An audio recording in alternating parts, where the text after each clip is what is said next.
Merci de nous rejoindre sur Neo Info pour décryptage meurtre de chrétiens au Nigeria. Le président américain Donald Trump a déclaré samedi dernier avoir demandé au département de la Défense de se préparer à une éventuelle intervention militaire au Nigeria si le gouvernement nigérian continue de tolérer, je cite, le massacre des chrétiens. Maman de Dieu, bonsoir et bienvenue. Merci. Bonsoir Charlotte. D'abord, pour rappel, que se passe-t-il concrètement au Nigeria avec la communauté chrétienne? Il se passe plusieurs choses au Nigeria. Je ne sais pas quel moustique a piqué Trump pour qu'il donne à ce qui se passe au Nigeria cette direction. Il se passe plusieurs choses au Nigeria. La chose la plus grave qui se passe au Nigeria est liée à Boko Haram. Tout le monde connaît ce mouvement qui s'est rebellé et qui se trouve plutôt dans la partie musulmane du Nigeria, pas dans la partie chrétienne. Et quand vous regardez les victimes de Boko Haram, mais l'essentiel des victimes de Boko Haram sont plutôt des Nigériens de religion musulmane, pas de religion chrétienne.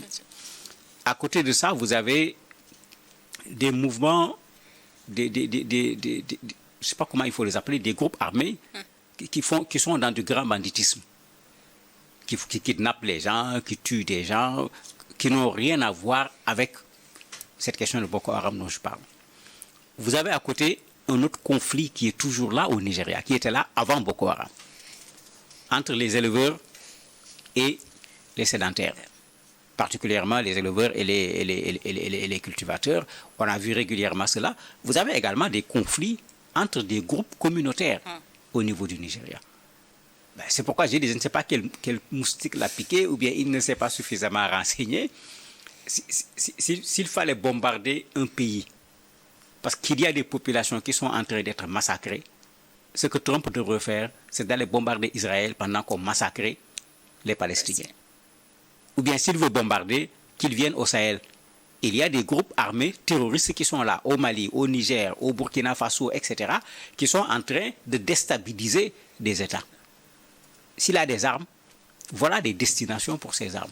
Mais vouloir réduire la question de l'insécurité, la question des meurtres au Nigeria, à une question de chrétiens qui sont tués au Nigeria, de sorte que l'État est en train de regarder, l'État ne fait rien, et lui, en tant que Trump, il va devoir intervenir, ça devient ce que je dis tout le temps, quand Trump parle, j'ai du mal à le prendre au sérieux, parce qu'il sort toujours là où on ne l'attend pas. Il parle de meurtre de chrétiens, accusations rejetées par le gouvernement nigérian. Quelles sont selon vous les motivations derrière cette position prise par le président américain?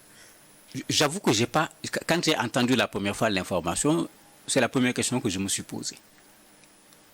S'il veut accompagner l'État nigérien dans la lutte contre le terrorisme, mais c'est une très bonne chose.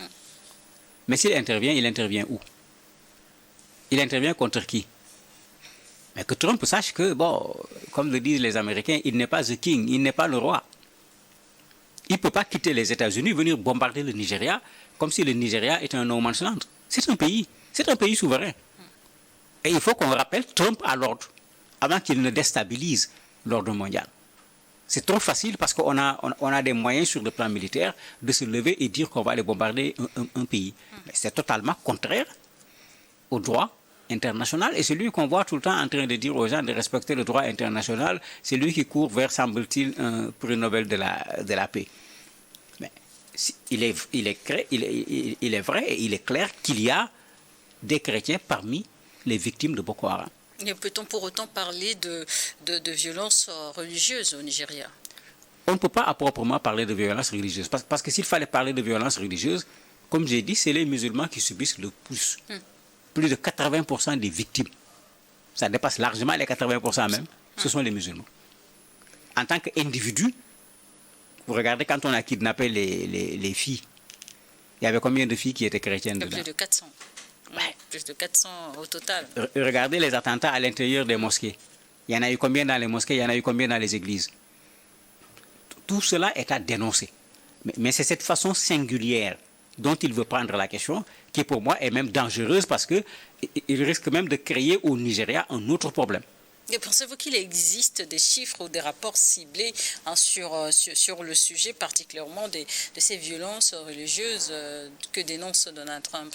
Oui, il y a un travail qui est fait par les comment on les appelle encore, les gens de l'extrême droite, tout comme dans son pays, ceux qui le soutiennent avec l'église protestante et autres là, qui effectivement documentent les victimes chrétiennes, parce qu'elles existent. Et c'est comme si c'est une des choses qui l'a motivé à vouloir dire on va régler un problème. Mais le problème est plus global que ce que lui, il est en train de voir. Et s'il veut intervenir sous cet angle seulement, il ne réglera pas le problème. Il va rendre le problème encore beaucoup plus grave. Parce que le Nigeria n'a pas intérêt à ce que cette question Boko Haram, qui est une question de terrorisme, soit transformée en une question de conflit entre des musulmans et des chrétiens. D'ailleurs, quand vous regardez la réponse du président Tinubu, en fait, c'est ce qu'il dit au président américain en lui disant la caractérisation du Nigeria comme un pays intolérant d'un point de vue religieux ne reflète pas notre réalité.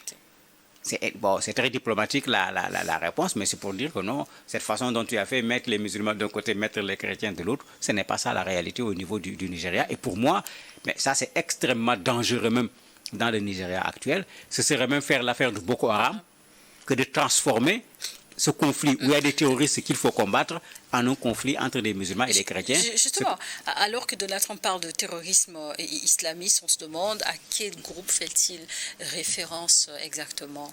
Au Nigeria, essentiellement, c'est Boko Haram. Bien sûr, Boko Haram avec actuellement, puisque ces mouvements également se subdivisent, puisqu'il y a une branche également qui est là, mais c'est du Boko Haram de façon générale.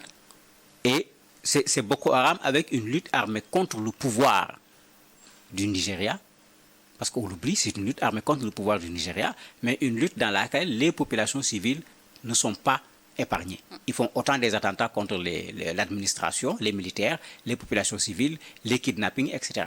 Mais dans le contexte actuel, tu as plein d'autres bandits de grands chemins qui se sont mêlés à la chose.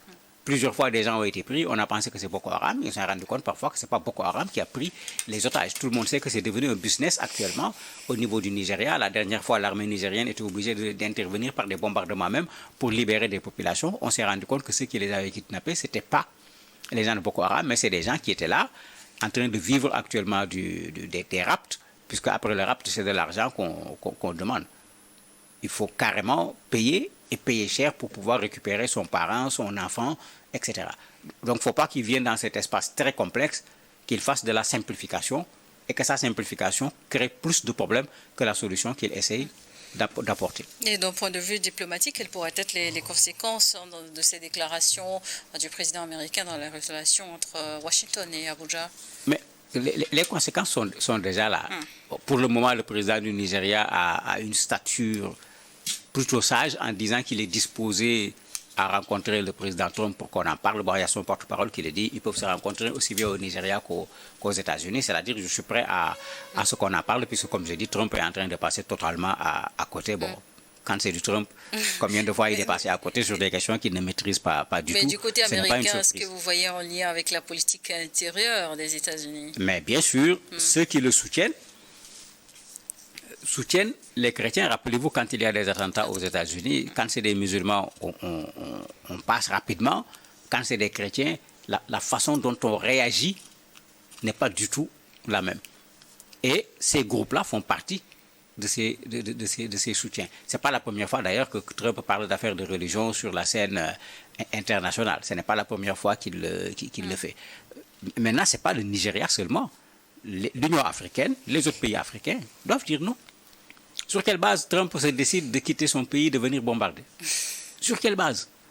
Je le dis tout le temps, il faut arrêter ce monsieur. Non pas venir lui mettre des menottes, l'arrêter, mais l'empêcher de faire en sorte que ce monde se retrouve dans des turbulences que lui, il ne sera pas capable du tout d'assumer. Il ne faut pas qu'on laisse quelqu'un comme ça continuer à semer le désordre au niveau du monde.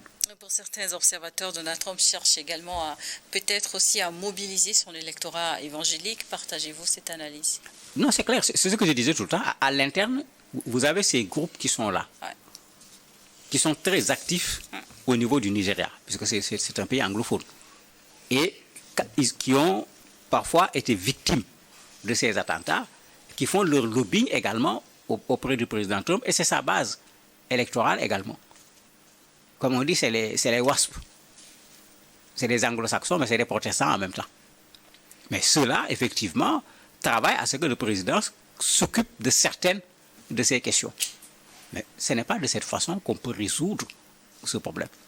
Pour moi, il a pris la plus mauvaise solution, aussi bien pour le Nigeria que même pour les chrétiens au niveau du Nigeria, en les mettant en face des musulmans, alors qu'il y a un combat au Nigeria contre le terrorisme, que ce soit au Nigeria, au Togo, au Burkina, au Mali, en Côte d'Ivoire, c'est les citoyens qui doivent combattre le terrorisme, quelle que soit leur religion. Il ne faut pas qu'on joue le jeu des terroristes, parce que tout ce qu'ils veulent aujourd'hui, c'est de pouvoir mettre les musulmans de leur côté et mettre les autres d'un côté et créer cet affrontement il ne faut jamais leur donner cette occasion-là. D'ailleurs, même le fait qu'ils se réclament de la religion musulmane, c'est du purement faux. Il faut le dénoncer en disant que c'est une manipulation de la religion qu'ils essayent de faire. Donc, si des gens veulent manipuler une religion contre une autre religion, tu viens les trouver dans ce terrain, mais on a mis de l'eau dans le moulin des groupes armés terroristes. Et quelles solutions concrètes pourraient être envisagées pour réduire les différentes formes de violence, voire des violences intercommunautaires au Nigeria, et sans faire recours à une intervention militaire? Il y a deux choses ici qui sont nécessaires. La première chose, partout où vous allez trouver ces conflits, la première source des conflits, c'est que les populations sont dans des situations qui sont extrêmement difficiles. Ce qu'on appelle le terreau favorable. Et de plus en plus, tous les spécialistes sont d'accord là-dessus. Aucune forme de lutte contre le terrorisme qui n'inclut pas cette question du développement n'aura de résultat. Le tout militaire ne va jamais vaincre le terrorisme. Et malheureusement, dans beaucoup de nos pays, c'est le tout militaire qui a été choisi comme solution, malgré des études qui ont été faites depuis fort longtemps, des gens qui se sont prononcés depuis fort longtemps, c'est ça qui a été choisi. Mais le Nigeria ne doit pas faire cette erreur. Il faut pouvoir stabiliser des populations pour que ces populations n'aient pas envie d'une guerre.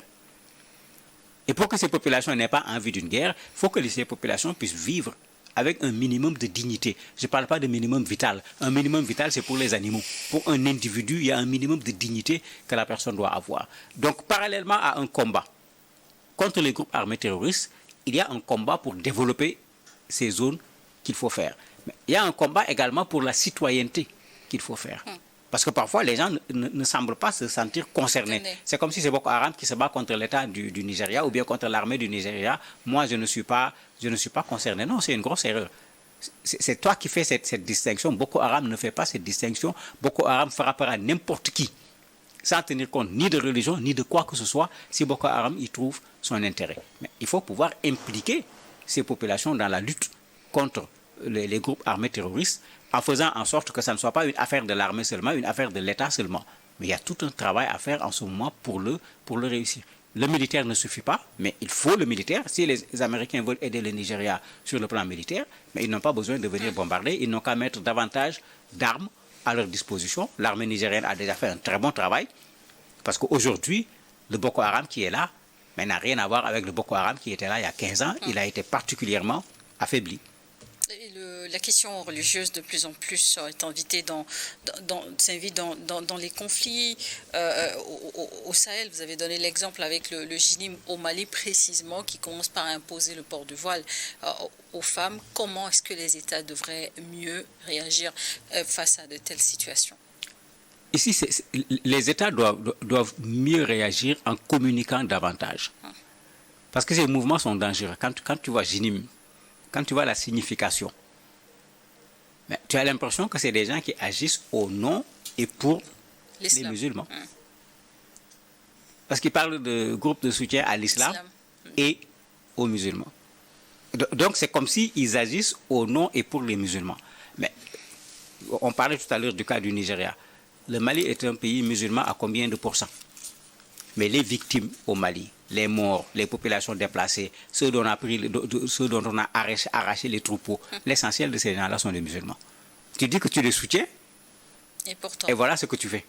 C'est qu'il faut que le Mali également, c'est bon que l'armée monte en puissance, mais il faut que ce travail de déconstruction soit fait pour que les gens ne se laissent pas pendre par ce piège qui est tendu par ces groupes armés terroristes qui veulent avoir les musulmans de leur côté pour que les musulmans soutiennent leur lutte en disant qu'ils luttent pour l'islam alors qu'ils luttent pour des intérêts qui leur sont propres. Dans quel islam on tue un bébé?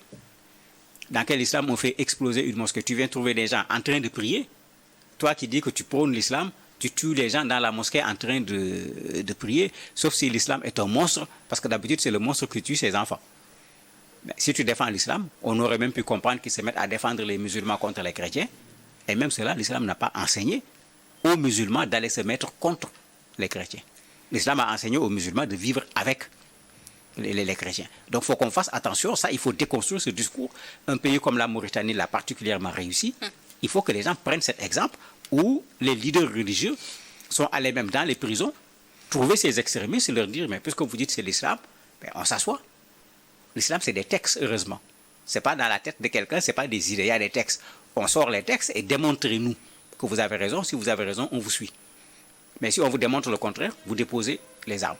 Mais la Mauritanie a réussi à ramener beaucoup de personnes quand des leaders religieux se sont levés pour faire ce travail. Donc nos États doivent également utiliser les leaders religieux musulmans parce qu'il faut le reconnaître, ces gens-là recrutent parmi justement, les jeunes musulmans. Le terrorisme religieux, le terme semble vraiment nouveau, mais l'État, est-ce qu'il faut prévenir ce danger qui pointe du nez? Mais bien sûr, il y a un travail de prévention qui se fait dans beaucoup de nos pays. Mais moi, je trouve qu'il n'est pas bien fait, il n'est pas suffisamment fait. Parce que souvent, l'État lui-même dans nos pays, comment il est vu par les populations. C'est ça le premier problème. Comment l'État est vu par les populations. Vous avez des zones où les gens considèrent les militaires comme des ennemis, au point de faire une très grosse erreur. C'est-à-dire, si les terroristes tapent sur les militaires, il y a une certaine satisfaction. Alors que ça, c'est une grosse erreur. On a beau ne pas être d'accord avec des militaires, ne comparons pas les militaires à des groupes armés terroristes. Si on a des problèmes avec les militaires là, il faut les régler après. Ce qu'il faut régler actuellement là, c'est la question des groupes armés terroristes. Et ça, il faut que nos États le fassent en impliquant les populations, en expliquant aux populations, parce que c'est ça qui va permettre de tarir le recrutement, puisque c'est dans les populations qu'on recrute. C'est ça qui va tarir également ce commerce illicite. C'est-à-dire s'ils ont des téléphones, s'ils ont des motos, s'ils ont des armes, s'ils ont du carburant, vous les voyez eux-mêmes venir le chercher. Non. Ils passent par des intermédiaires quand ils ne vont pas les arracher dans les camps militaires ou qu'ils ne prennent pas les voitures citernes sur le chemin. Il faut tarir également cette collaboration d'une partie des citoyens avec eux. Il faut tarir les sources de financement. Donc, c'est vraiment un combat holistique. Les armes ne suffiront pas pour arrêter cette affaire-là. Et il faut qu'on implique tous ceux qui peuvent apporter quelque chose à cette lutte. Merci, Mara Diouf, d'avoir accepté de répondre à nos questions. Merci à vous également de nous avoir suivis.